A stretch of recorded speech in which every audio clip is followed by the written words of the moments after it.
Okay, welcome back to the bench, everyone. Fred B Radio here. Yes, it's been a couple weeks since I put a video out. I've got some extensive renovations going on here in the house. Kitchen, bathroom, doors, trim. What a mess. Tile work. So yeah, I've been tied up with that and haven't been able to actually put some videos out. One of the things I want to go over, there's a couple things. This isn't going to be a real long video, but it's just what's coming. I did want to do a finish up on the HQ 129X. It is completed, so I'll go through that in a little bit. Just swing this around. I'm playing around with some meters. We're going to do a little bit on meters and making them read differently than what they're set up for.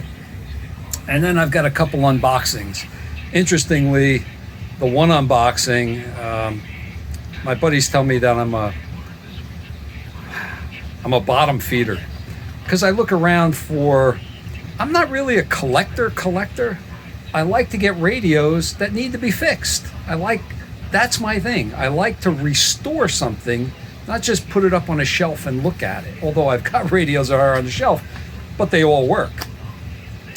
So we're going to do a little bit of that. I'm going to do some I got 2 unboxings to do, and let's get to it. Okay, so the Hammarlund 129X, it's finally completed.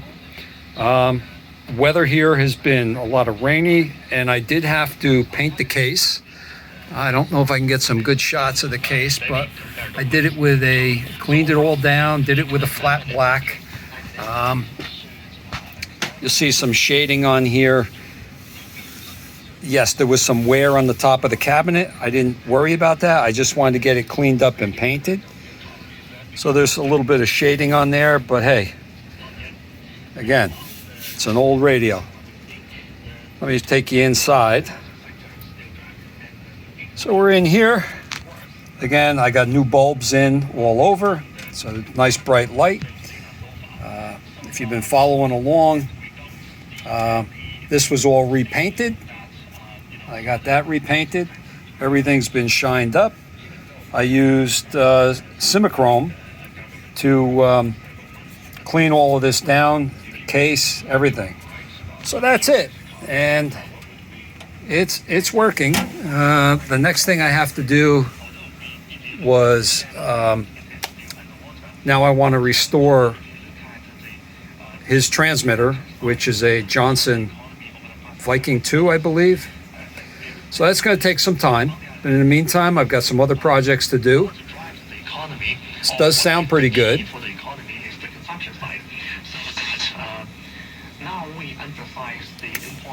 Don't have a real good antenna down here for HF, but it is all tuned and ready to go. So with that, I'm going to swing around and put this on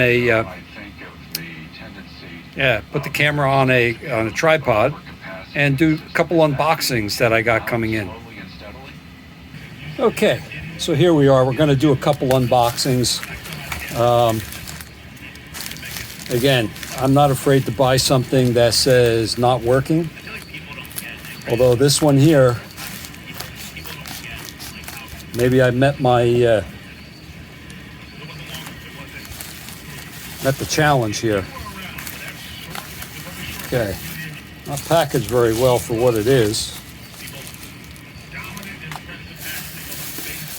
Just wrapped.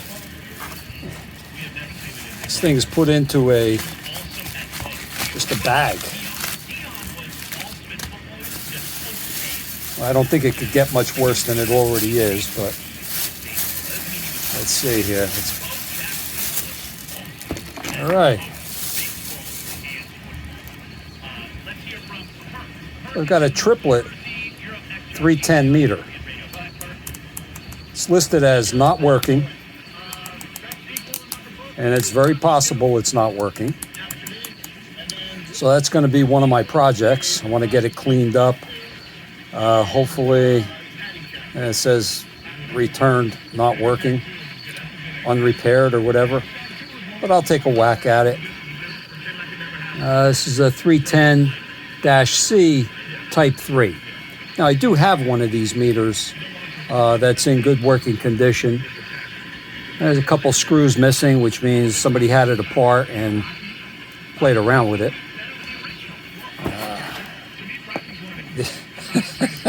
Gotta laugh at this.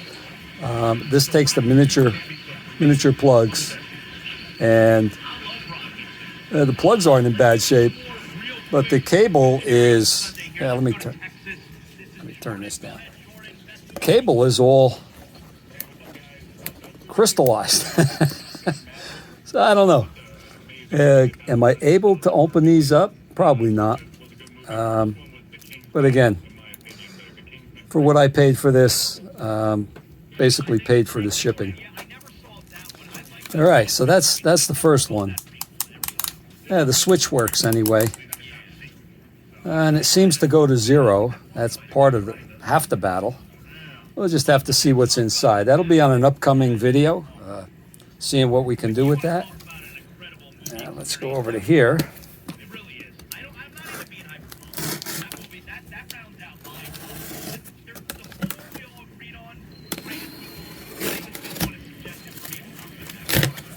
Okay.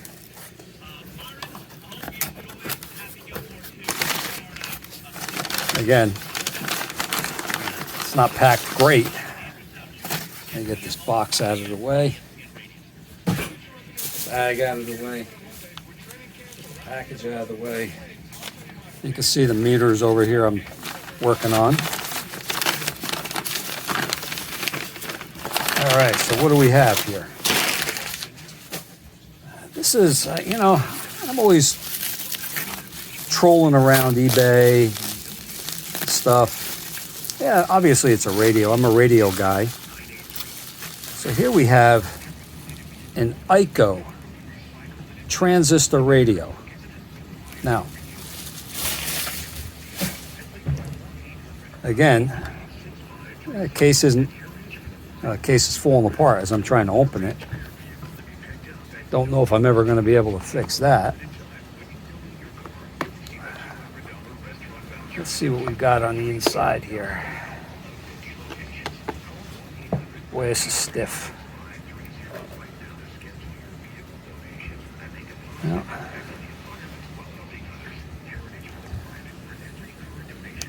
look at these old transistors. Let me see if I can get a little better light in here. Get you up. Hey. Doesn't look in bad shape. So this will be another project. This is a ICO RA7, I think, or RA6. I don't know what I'm going to be able to do with the leather. I'm going to try cleaning it. I don't know how to restore this that's missing, but we'll see what we can do. This is all falling apart, but we'll take a look at it. Volume control, that's working. And the tuning works, well, it at least turns. So we'll have to see.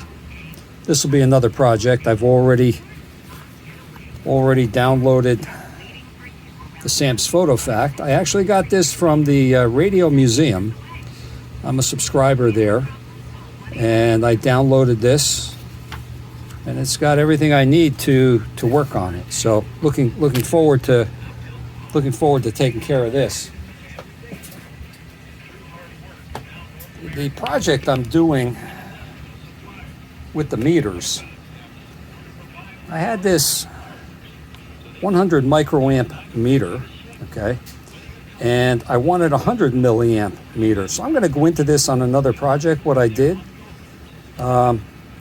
this is just an old capacitor body. It's not being used as a capacitor, but there's wire. I calculated the length of this that I would need, and it now reads full scale 100 milliamps, and it reads the correct all the way down the line. So I'm gonna show you what I did with that, kind of give you an idea if you've got some old meters. These meters I bought on eBay, and this is an interesting. These are all Weston meters. This is a model 301. I think they're all 301s, yeah. Yeah, 301s. I don't know, let me see if I can get some light over here.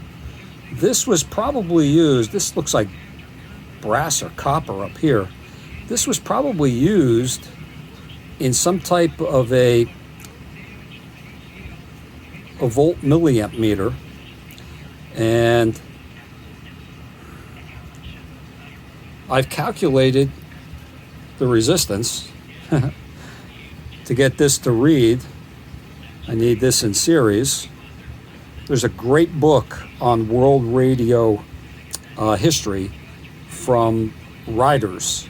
It's called How to Use Meters, and it describes meters, how to compensate for to change the range of the meter, what's an amp meter versus a voltmeter.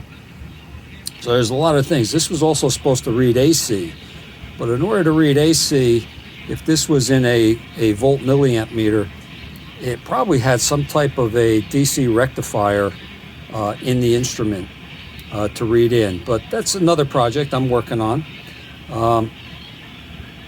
Not sure what I'm going to do with it, but it's just another project. So that's it, guys. Again, projects on the bench, things I'm working on. Looking forward to getting them. Hopefully you stand by with me, and we'll see some new things. So click like, subscribe, leave some comments. Those that are viewers know that I respond to my comments. So looking forward to seeing you guys.